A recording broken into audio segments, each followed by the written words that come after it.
So the day before the leaks drop, we get a leaked panel of Psy watching another player on TV, and it just pains me to say that the choppy or choppa effect is sadly in full motion again in the big 2025, as they were already calling this guy on TV the best new gen. But this was a very anticipated chapter because Isagi was going to Barcelona. But without further ado, let's get straight into chapter 307, titled Bunny.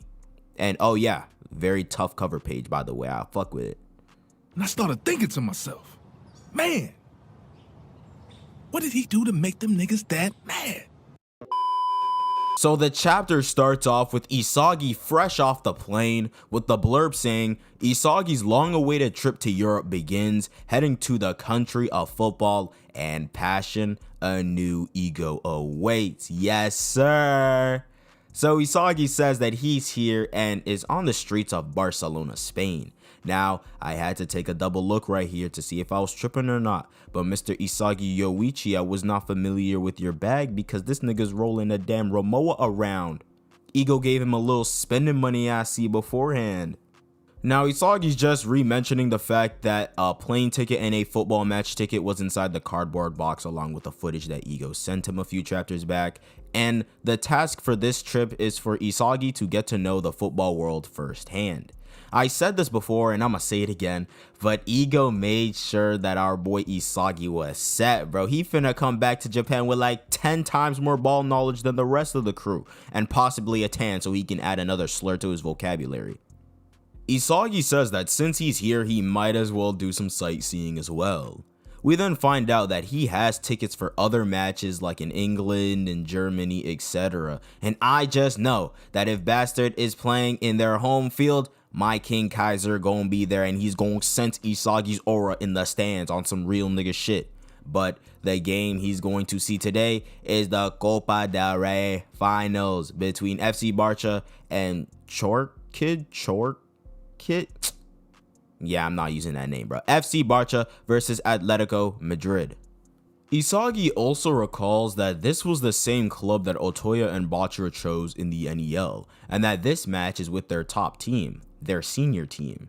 Now Isagi's hype, I'm hype, this mini arc finna be mad hype, but he's also like mad hungry too. What's that, like a 20-hour flight? I know bro's fiending for some food, fiending for some Shanghai. Man, y'all caught me, bro. I was talking about myself. But his stomach is doing him crazy, deciding to rumble mad loud in public for it to have its own speech bubble. But I can't lie, I do feel this, bro. For some reason in class, my stomach decides to talk shit for no reason. So he decides to head into this little restaurant joint, but since it's all in Espanol, he does not understand shit. The Mikage earbuds can only do so much. They gotta make it a package deal with some translating glasses or something. Trust me, I'm cooking hard. So Isagi looks to the side and sees someone eating some good eats. Now this guy does look a little bit suspicious. Not gonna lie, he has a big ass coat, big ass pants, a big ass scar on his face, looking like Aza Chombe from Hell's Paradise or Yoru from Chainsaw Man. If you know, you know. I ain't trying to judge a book by its cover, but that nigga is a criminal. And Isagi's ass decides to approach him anyways. Yeah, bro's better than me, bro. I just know Isagi has no self-defense badges either. You saw how he almost got one tap by Shido in season 1. He's cooked. But thankfully, the guy wasn't hostile, and he's like, what's up to Isagi back, or hola. Me black, no Dominican pavi. And Isagi notices the scar on his face, but he ain't even worried about that. All he's worried about is the food. Hungry ass nigga. So Isagi decides to slide some Mikage earbuds his way, and as Isagi asks him for the name of the dish, he says it's called Audi Pho. Lying ass nigga, bro. That right there is a dish a paella. This level of pathological lying gotta be studied, bro. Why are you gatekeeping this dish in the very same restaurant? But as Isagi's confused by the name, the guy quickly changes the subject, asking where Isagi came from, to where Isagi says that he's from Japan. The guy then asks what Isagi's doing in Barcelona, you know, trying to keep the conversation going, but Isagi answers saying that he wants to lead football to the best in the world, and he just wants to learn more and more.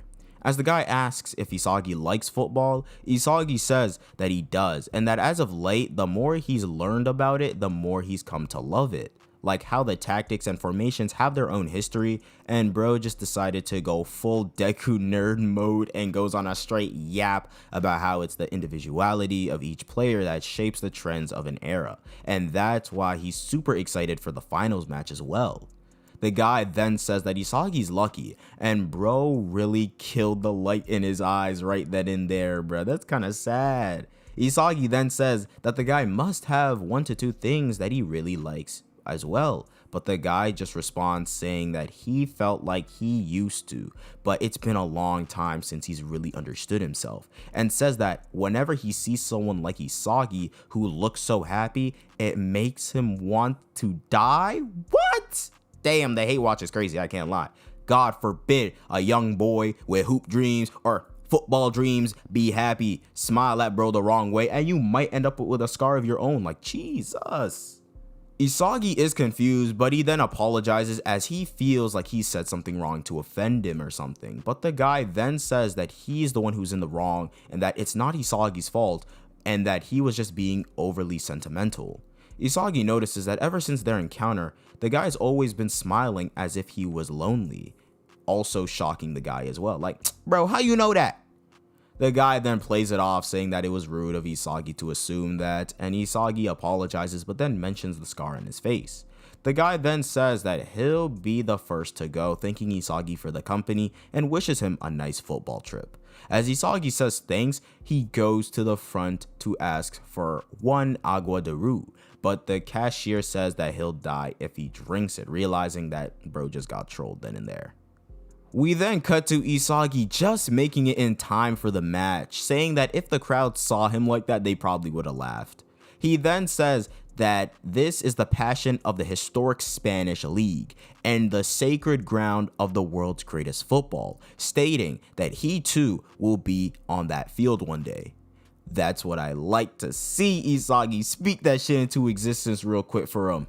The commentators then tell the players from both teams to enter the field. As the crowd shouts Livigno's name as he walks out, Isagi sees that these superstars really did play in Blue Lock, but he then notices that during the kickoff that the guy from the restaurant, the lying ass nigga from the restaurant, is on the pitch with Livigno as Livigno just passed the ball to him. So of course, Isagi had to get into his pocket watching bag. He had to search bro up real quick because he was not familiar with bro's game, and he sees that bro is actually a regular on Barca's senior team. And not only that, he's also a member of the New Gen World 11. Like, what?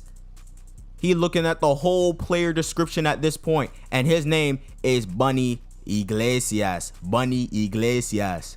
Yeah, bro got a tough scar, but his name's Bunny, bro. I don't know if I can trust him. Bro is like the equivalent to like a vicious ass dog named Cupcake or something. Like, I really can't trust this nigga.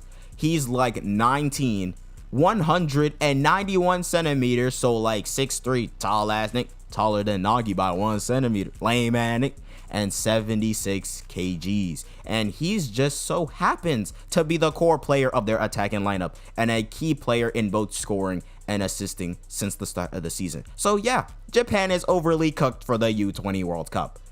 We then see 2 defenders on Livigno, but he quickly sends the ball to Bunny, and the crowd is hyped, saying his name too.